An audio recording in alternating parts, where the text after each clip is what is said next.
근데 김정욱 교수님이 별 말씀이 없으셨는데 어떤 생각이 드시는지 궁금합니다. 사실 이제 무언가가 사라질지 안 사라질지 이제 이런 얘기를 할 때에는 그 무언가를 정확히 정의하지 않으면 답을 할 수가 없거든요. 그러니까 비만이라는 게 의외로 저희가 지금 그걸 뭔지 안다고 지금 이야기하는 것 같지만 과연 이 비만이란 정확히 무엇이고 우리가 없어진다고 할 때 없어진다는 비만은 어떤 비만인지를 먼저 얘기해야 한다고 생각해요. 100kg 이상이면 비만 아니에요?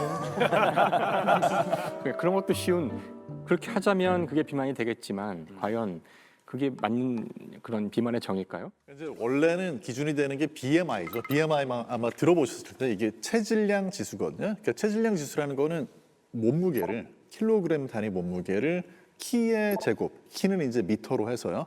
그렇게 해서 나눈 값이에요. 이게 이제 체질량 지수인데 대한비만학회에서는 이 BMI가 23 이상이다. 그럼 과체중. 그다음에 25 이상이다. 그러면 비만 이렇게 규정합니다. 미국 같은 경우에 25 이상이 과체중, 30 넘어가야지 이제 뭐 비만 이렇게 나라마다 좀 차이는 있어요. 허리 둘레는 남성은 90cm, 여성 경우에 이제 85cm를 넘어가면 복부 비만 이렇게 규정을 하죠. 그러니까 이게 따지고 드니까는 굉장히 좀 피곤해지는데 아무튼 우리끼리는 그냥 100kg 이상이다 하면 또 한 가지 이제 제일 결정적으로 물론 허리둘레가 들어가 있긴 하지만 BMI 수치 자체는 허리둘레가 거기 계산에 들어가진 않아요. 그러다 보니까 어떤 문제가 있냐면 운동 열심히 해가지고 근육질인데 뭐 아놀드 슈워제네거 같은 그런 분도 BMI로는 비만이에요. 그러니까. 그래서 이제 요즘에는 사실은 그런 기준이 모호한 면이 있으니까 이 단점 보완하기 위해서 새로운 지수를 제시하는 이걸 주장하는 그런 전문가들도 많이 있어요. 뭔데요? 여기 이제 BRI라고 그래가지고 신체 둥글기 지수, 둥글기요? 둥글기. 라운드니스, 둥글기 지수. 되게 귀엽네요, 되게. 그래, 난 둥글다. 요거 약간 걸린다는데 마음에? 사실 좀 인생은 둥글게 사는 게 좋은 것 같긴 한데 용어가 좋다, 근데. 예를 들어 뭐, 야, 너 이렇게 살쪘어, 이거보다. 야, 오늘 좀 둥글둥글하네. 그게 더 수치스러운데? 안 좋을 것 같은데. 약간 비아냥거리는 거 같아. 왜 굴러가지? 이러고. 좀 둥글둥글하신데요? 아, 너도 먹으면 차나요? 막 이런 식으로. 근데 여기서 이제 둥글기라고 표현을 한 거는요, 뭐 엉덩이라든지 허벅지 여기를 보고 하는 얘기가 아니고 허리. 네, 그래서 이제 이 내장, 복부 지방 이게 이제 위험하기 때문에 그래서 만약에 허리가 둥글게 되어 있다, 위험하다라는 거죠. 국제 학술지 자마라고 하는 의학 쪽에 굉장히 저명한 학술지에 이 신체 둥글기 지수가 과하게 높은 사람들은 실제로 조기 사망 위험이 증가한다는 거죠. 아니 근데 나는 이 비만이란 주제를 이제 딱 받아들였을 때 사실 아무리 돈이 많고 힘이 있어도 해결 못하는 게 비만이랑 탈모라고 난 생각을 했거든요.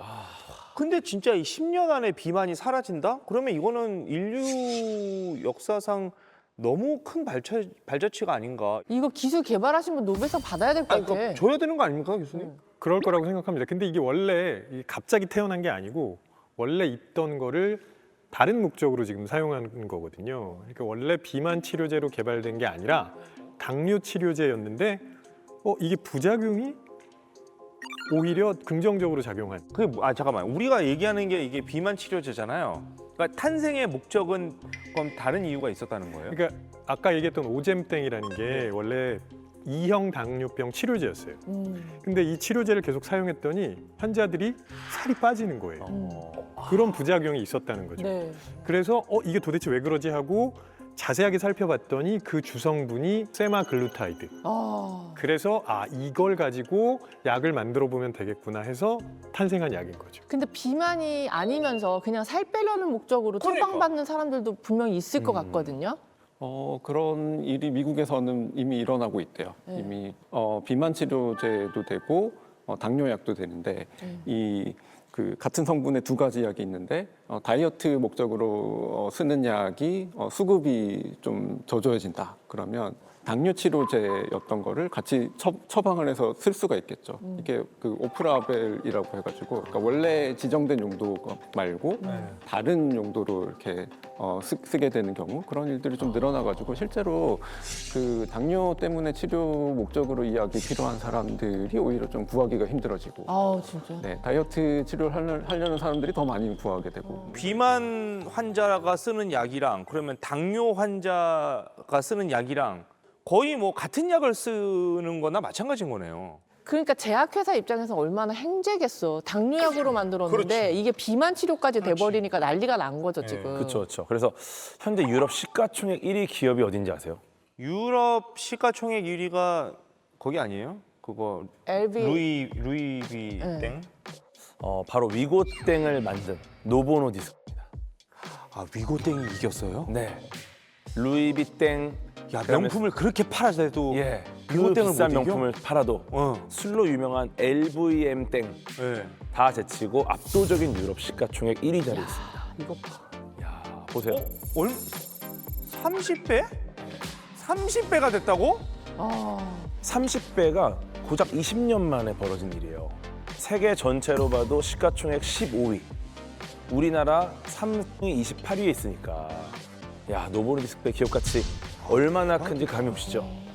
대단한 겁니다. 지금 심지어 노보노디스크가 있는 덴마크 GDP보다도 기업 가치가 더 크다.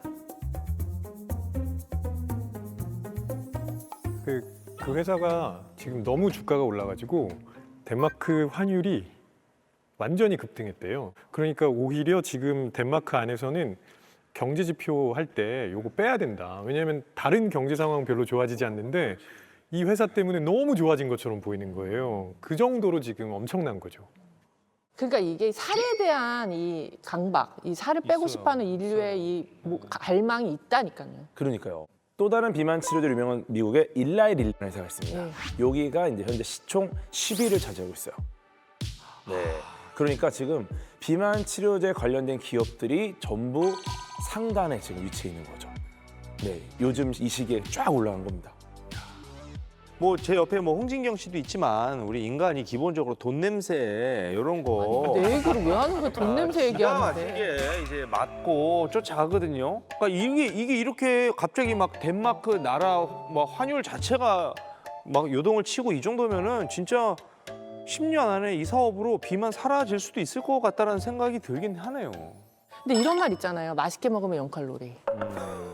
네, 뭐라고요? 아 나 진짜 이런 얘기 막 옆에서 아니 한 대씩 이게 쭉 할 때마다 맛있으면 맥이 아니, 빠져요 막. 하정이 언니가 맨날 그래. 맛있게 먹으면 0칼로리라고. 어떻게 0칼로리가 됩니까? 아니 근데 난 그 말이 맞다고 먹었는데. 봐. 아 진짜 맞다고 봐. 맛과 칼로리는 그냥 분리되어 있는 거라서 이거의 연결고리를 만들고 싶지 않죠. 칼로리가 높아야 사실 이게 맛있을 수가 있어요. 그죠? 왜냐하면 그 제가 진화론도 얘기했지만 맛있다는 느낌이 왜 필요할까 생각해 보면 선생님 그만하세요 선생님들. 선생님들이 그만하세요. 그걸 자꾸 먹게 하려는 목적으로 생긴 그런 느낌일 거라고요. 이게 생존입니다. 그러니까 그게 왜 자꾸 먹게 만들어야 되냐면은 칼로리가 높아서 에너지를 보충할 수 있으니까 맛있게 느끼도록 되었기 때문에. 다 생존이에요. 단맛. 맛있다라는 기분이 드는 건 칼로리가 있기 때문이죠. 얘기가 별로 안 통하네요. 예. 사람의 마음을 좀 들여다봐야 되는 그러니까. 문제네. 이거 진짜 맛있게 먹고 살 안 찐 적 많거든요. 예. 아니 실제로 맛있으면 0칼로리를 지지하는 연구 결과가 있어요. 이거 봐 있다니까. 아, 영은 아닐 있을 줄 겁니다. 알았어. 어떻게 0이 됩니까? 그러니까 0이냐 아니냐가 중요한 게 아니라 즐겁게 먹으면 영향을 덜 주는 거냐 이게 중요한 거잖아요. 그렇죠. 그렇죠. 그래요. 실제로 그렇다는 연구 결과가 있습니다. 진짜요? 네, 예일대학교의 크럼 교수가 한 연구인데요. 실험 대상자들한테 금식하고 전날 밤에 금식을 하고 예. 아침 8시에 실험실에 오라고 했습니다. 예. 그다음에 380칼로리짜리 밀크쉐이크를 마시게 했어요. 네. 근데 처음에 왔을 때는 거기에다 뭐라고 붙였냐면 입안의 호사, 당신이 누려야 할 쾌락 이렇게 라벨을 딱 붙여놓은 거예요. 그러니까 이거 먹으면 칼로리가 진짜 막 엄청나다는 그런 얘기잖아요. 그걸 먹게 했었고요. 일주일 후에 다시 오라고 했을 때는 건강 쉐이크 이런 식으로 붙여놨다는 거죠.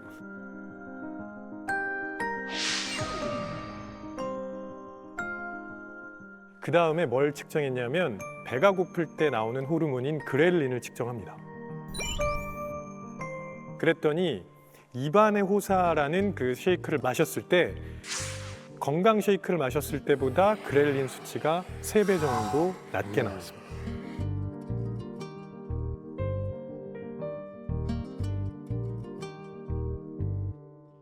그래서 어떤 생각을 가지고 먹느냐는 굉장히 중요해요. 네. 즐겁게 먹는 게 그래서 중요한 겁니다. 무슨 얘기냐면 결국은 우리가 어떻게 생각하느냐에 따라서 우리의 신체가 만들어내는 호르몬 반응도 달라질 수 있다는 거죠.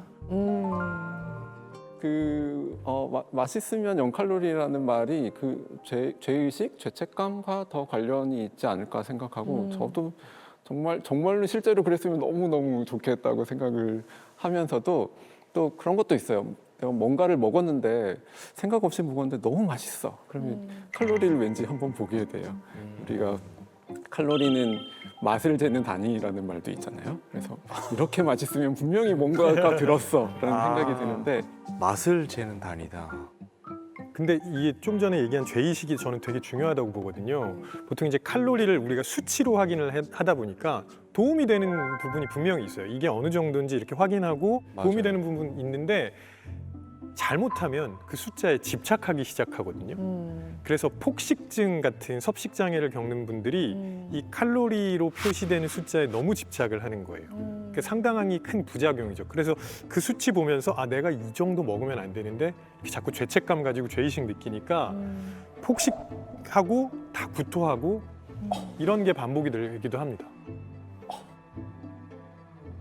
아마도 그렇게 저희가 세상을 숫자로 평가하게 된 게 물리학이 이 사회에 끼친 해악 중에 하나일 거예요. 그러니까 원래 물리학이 성공을 했던 이유가 세상 모든 것을 측정하고 숫자로 바꾼 다음에 그 숫자에 대한 완벽한 예측을 할 수 있는 학문으로서 성공을 했고 그 방식을 사회뿐만 아니라 여러 과학 분야와 학문 분야에 썼을 때 아주 성공적이었기 때문에 우리가 지금과 같이 이런 정말 16세기와는 다른 문명을 만들긴 했는데요.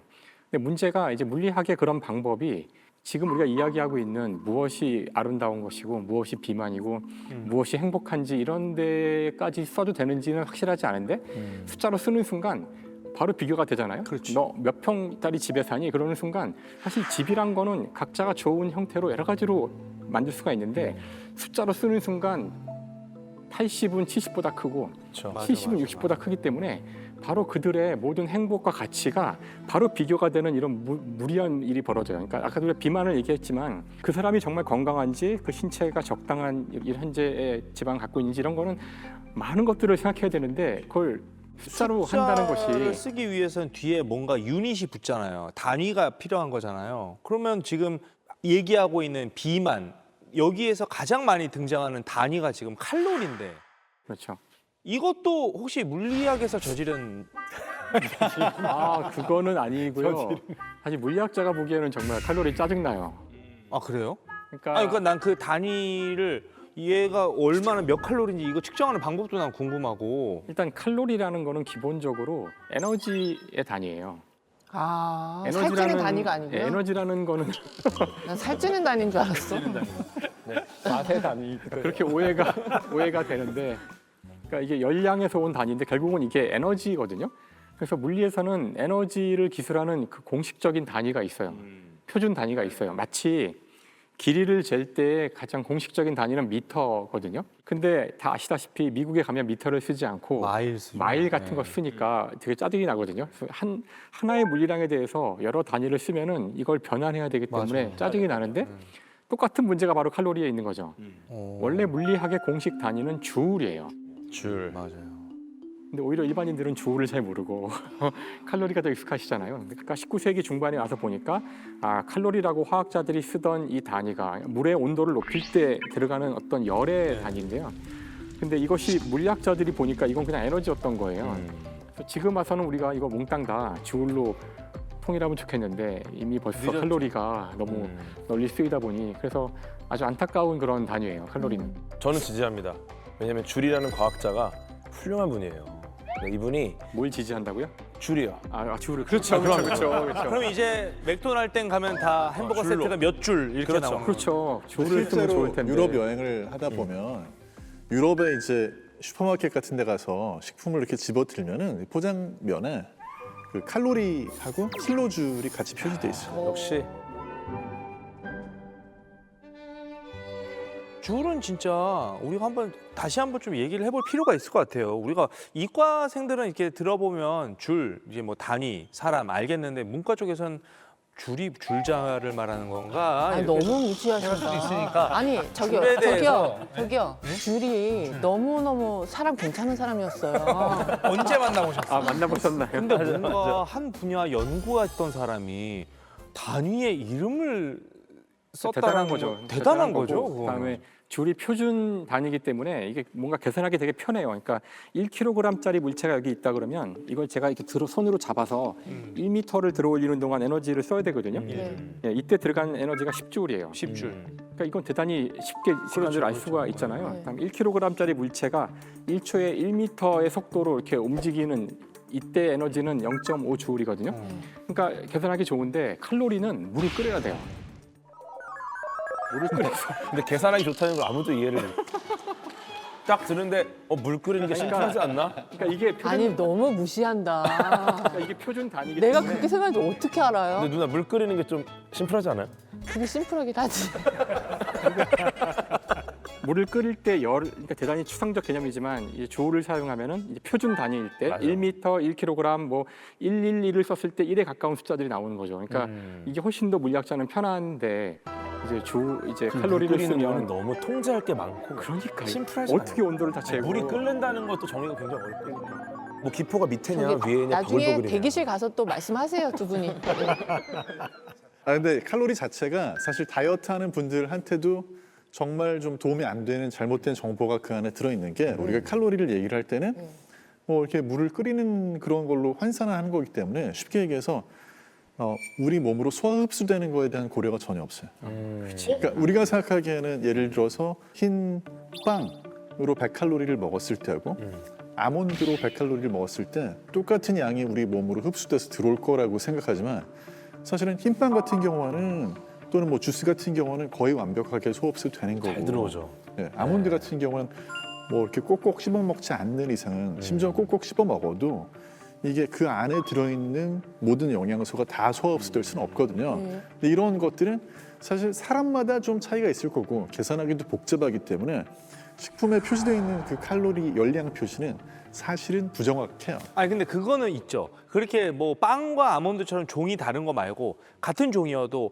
콜라랑 콜라 제로랑 카땡이랑 카땡 라이트랑 그거는 같은 맥주여도 칼로리 적은 거 먹는 게 그래도 일단 유리한 건 있는 거죠. 맥주일 때는 알코올 칼로리가 가장 크기 때문에 거의 큰 차이는 아니고요. 다 소주 소용없어요? 맥주는 술이기 때문에 어떻게 할 수 없고 근데 음료 같은 경우는 확실히 칼로리 차이는 있죠. 같은 종류에 있을 네, 때. 당 그 자체가 들어있는 걸 먹는 것과 이제 제로 칼로리 음료를 먹는 거는 예를 들어 당 그 자체가 들어있는 거는 한 캔을 완전히 없애는데 고층 건물 계단을 몇 번을 왕복해야 됩니다. 네. 근데 제로 음료는 한 5계단 정도 올라가면 사라져요. 진짜요? 그 정도로 차이가 커요. 그거는 그 이왕이면 제로 먹어야 돼. 근데 이제 문제는 예를 들어서 칼로리가 적으니까 이거는 100인데 이거는 뭐 4밖에 안 되네? 그럼 이걸 한 20캔 먹어야겠다. 이거는 안 된다는 거예요. 칼로리가 적다고 많이 마시는 건 안 좋지만 약간의 대체는 좀 유리한 부분이 있죠. 근데 제가 지금 이런 얘기 들으니까 지금 문득 떠오른 아이디어가 제가 식품 회사를 하니까 네네. 그러니까 0칼로리 음식을 개발해 볼까? 제로 김치 나오면은 끝납니다. 제로 김치? 제로 김치. 홍진경의 제로 김치. 그게 무슨 맛일까요? 그냥 진김치 먹으면 안 돼요. 일단 김치 맛은 안 나요. 아니면 제로 식품을 개발하는 거야. 물은 제로잖아요. 네, 물을 얼려. 네. 제로 아이스크림 있잖아요. 그래서 오 진짜? 제로 아이스크림이 실제 아이스크림보다 더 달아요. 심지어 제로 하나 만들어 봐야지. 맛이 기가 진짜. 막힙니다. 제로는 요즘에 이제 유행을 하지만 네. 우리가 다이어트의 역사는 사실 실패의 반복이었잖아요. 네. 항상 이제 그런 게 나오면 실패합니다. 왜요? 제로로 먹고 피자를 한 조각 더 먹는 거예요. 근데 남용하면 안 돼요. 남용이 문제입니다. 그러니까 기존의 맛을 내면서 진짜 제로 음식을 만들면 뭐 비만 치료제고 뭐고 없이 그냥 진짜 10년 아니라 5년 안에도 없어질 수 있는 거 나 아니에요? 진짜 내가 10년 안에 만든다. 제로 김치? 제로 김치.